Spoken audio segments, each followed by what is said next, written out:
talk about noisy population recovery problem. And this is a joint work with India D and Michael Sachs. So we already have 2 talks about recover mixed Gaussian. So I guess it's time to bring you back to the discrete settings. So think about the general problem. We have an unknown distribution f over the Hamming cube. We want to recover f with error up to epsilon everywhere. So if we have samples directly from f, this problem is trivial. We can simply use the frequency here. However, think of instead of sample from f directly, each bit of the sample we get gets corrupted with probability for some fixed probability 1 minus mu. So instead of getting x, we get x prime. Sorry. So this problem was first introduced by Dver, Rao, Winterson, and Yaodeov. So they mentioned 2 different models. One is called lossy model, where each corrupted bit is just replaced by a question mark. So the algorithm knows which bits gets corrupted. Another one is called noisy model. Each corrupted bit is replaced by random bits. So it's clear the noisy model is harder than the lossy one because you can get noisy samples from the lossy samples. And mu is the accuracy parameter here. When mu equals 1, that means there are no error. When mu equals 0, that means the bit is totally corrupted. It is impossible to recover f. So we'll think of mu as a constant here. So here are some known results. For the lossy model, we know polynomial algorithm to solve this problem. The original paper by Dver, Rao, Winterson, and Yaodeov gives an algorithm that works for mu greater than 0.365. And it is improved to 0.293 by Batman in Progreso, Mary, and Petri. And finally, Morton and Sachs give an algorithm that works for all mu greater than 0. So for the noisy model, this problem is a bit harder. Actually, no general result is known. I mean, no general result, no results better than exponential. So we have to make some additional assumption about the distribution f. So the mostly used assumption is called the known support assumption.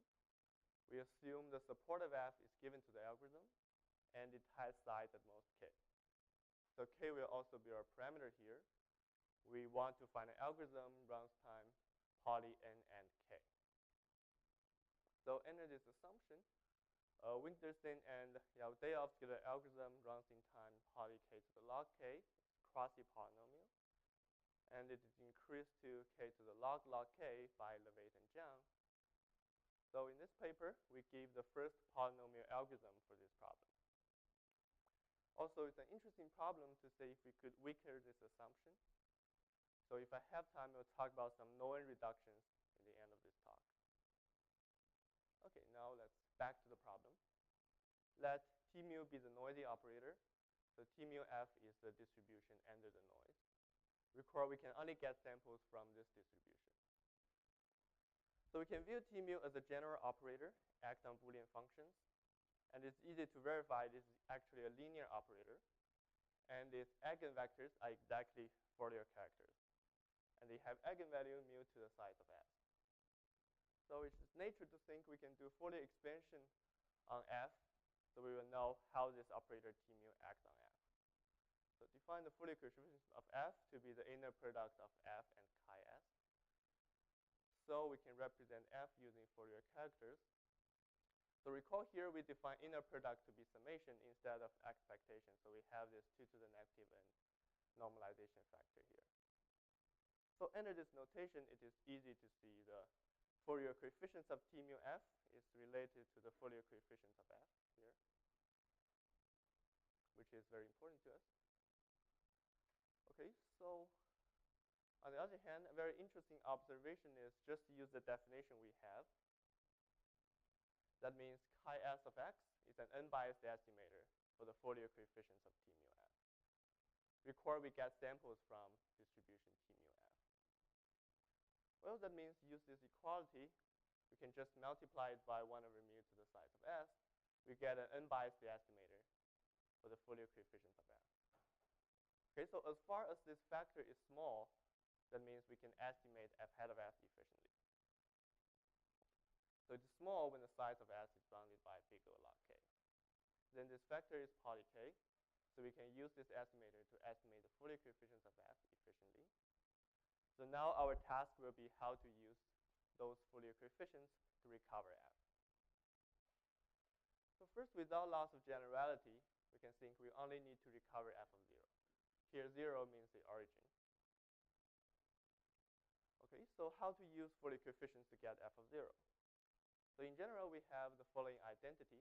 F of 0 is just the summation of all Fourier coefficients.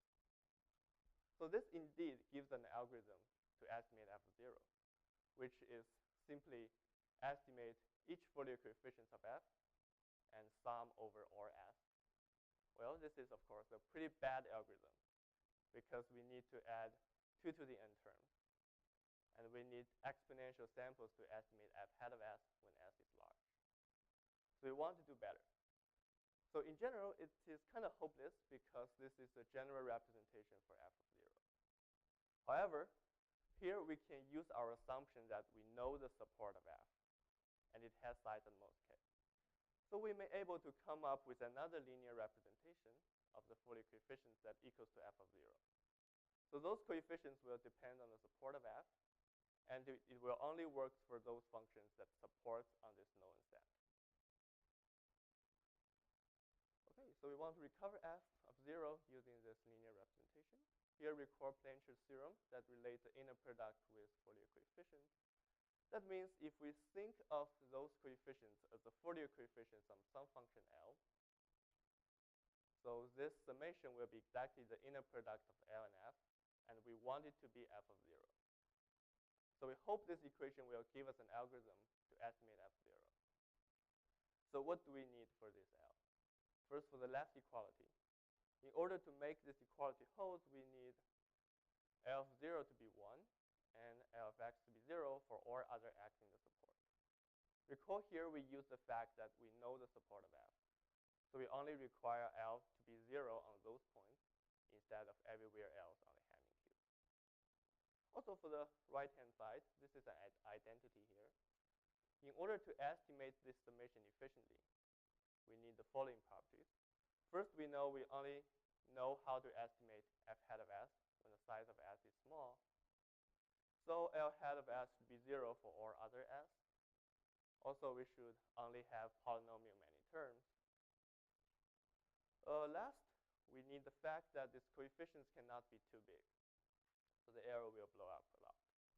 So define the Fourier L1 norm to be the summation of these coefficients, and it should be bounded by poly k. Okay. So if we can find such an L which satisfies all these 5 properties, then this equation will give us a polynomial algorithm to estimate f of 0. Okay. So however, we don't know how to find such an L. We don't know if it exists or not. We only know how to do it with the support of f is in the Hamming ball of small radius, of radius log k. So in the rest of the talk, I will first show you how to find such an L under this assumption, and then I will show you how to deal with general f. So first, for f under this assumption, let C be the support of f. So think of this as a Hamming cube. This is the all 0 vector, and this is the all 1 vector. Here, C contains 2 elements, x1 and x2. Define C down arrow to be everything in C and down below. So this is C down arrow. So you can view C down arrow as a poset. And actually, by doing Mobius transform on this poset, we can get a function L of the following form. I won't go into details, but it is easy to verify this function actually satisfies all the properties we need. It is 1 at origin. It is 0 actually for all other x in C down arrow. It has small Fourier support, and the Fourier L1 norm is bounded by k times 2 to the radius of the Hamming ball. Okay, so I already finished my first task. I found an L under this assumption. So now I want to deal with general f.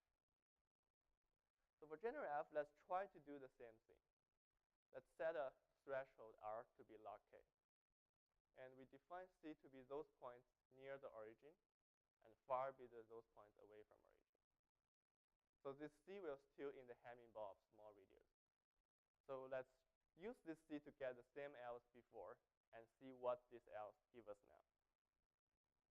So look at this equation. So we can still estimate this summation efficiently. However, the first equality won't hold, because if we expand this inner product, we get 3 terms. This term f of 0 is what we want. This term is 0 by the property of L. And this is a bad term. The third term is bad for us, because the only thing we can see about L when acting far is it is bounded by k times 2 to the r, which is too big. So we want to make the third term negligible, so we can still do this. So the idea is, probably we can multiply f by some function q, which is very small for acting far. So the third term will be negligible. So now let's just simply replace f by q times f.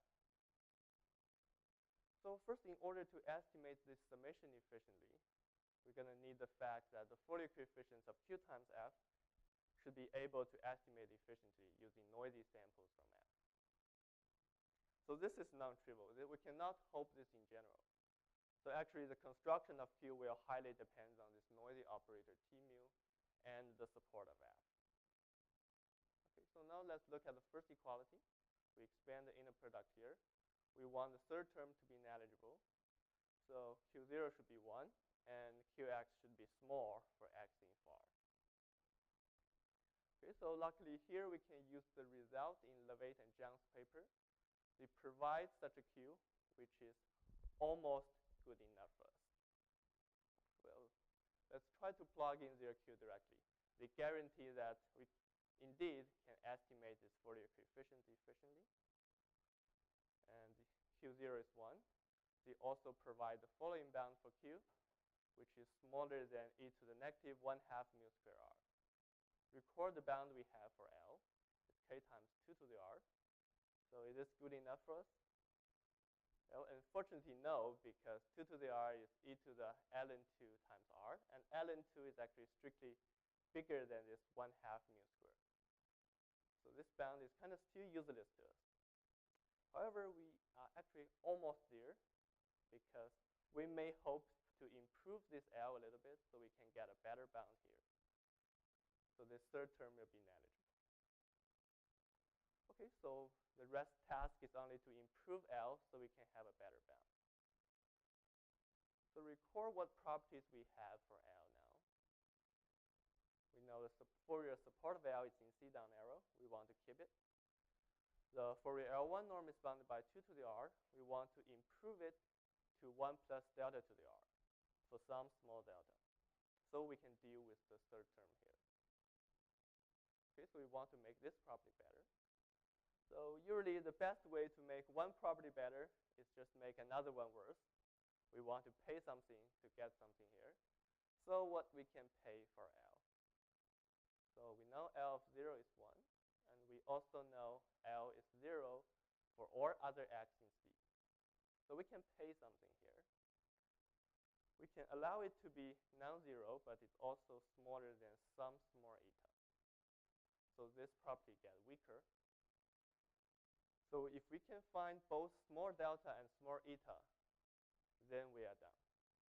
Okay, because the reason we need L of x to be 0 is because we want the second term to be 0. But as far as the second term is small, we are still happy. Okay, so the rest of the job is to improve L. I won't go into any details, but I'll tell you the idea. So here is the L we have before. We use L of 0 to be this. So the idea is we can simply replace this -1 to negative delta.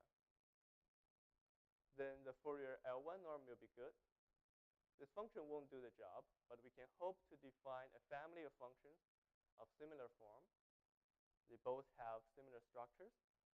Their value will only depend on the Hamming weight. So we hope to use the linear combination of such functions to be our L. And also, if we define the weight to only depend on the Hamming weight, this problem turned out to be a linear programming problem. And this linear programming problem is actually well studied in Mortra and Sachs' paper about lossy population recovery. They show such linear programming problem can be solved efficiently with very good optimization value here. So the last part will be just plug in everything we have and choose the right eta and delta. Then we can just meet all the requirements. further discussion. So can we make an algorithm works for weaker assumptions? So first assumption called KS, this is what we are using. The algorithm knows the set X. It has size at most K, and we know the support of F is in this set. Also, it's nature to ask a weaker assumption called bounded support assumption. The algorithm only knows that the support of F is bounded by K. Also, we mentioned another assumption called lower bound assumption, which means every point in the support has weight at least epsilon. So this is strictly weaker than both these two assumptions. And KSA and LBA are kind of irrelevant, but you may think this one is weaker. So in fact, in the original paper by DeVere, Rao, Wigderson, and Yavdeov, they prove a reduction from LBA to KSA. So in fact, in the original version, they claim this is a reduction from BSA to KSA, but it's actually not correct. So they only prove the reduction from LBA to KSA. So in some version of our paper, we may claim we solved the problem under this assumption, but in fact, we didn't. We only solved it under assumption KSA or LBA. Okay, so finally, some open problems. So first, an interesting problem is to find the best dependency on mu. So here we think of mu as a constant. So actually, it will appear on the power, and it is like 1 over mu to the 4th. So it's interesting to find the best dependency on mu. So and also another interesting problem is to solve the problem for weaker assumptions under the bounded support assumption, or maybe just no assumption at all. Solve it in the general setting. Also, another interesting problem is to solve it under different noisy models. So we mentioned the recent result from Levitt and Zhang. They give an algorithm that works even if the algorithm don't know the value of mu. So it's a quasi-polynomial algorithm for that. And that would be the end of the talk. Thanks. This one? So the problem, so you said solve the problem under no assumption at all. Is it really possible in principle?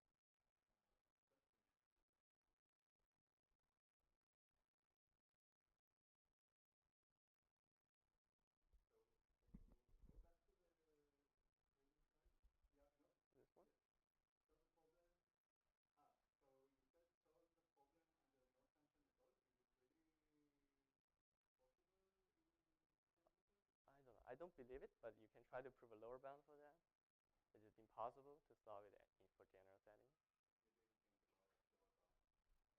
lower bound. I don't know how to prove any lower bound, but I guess there is. I don't believe there is an algorithm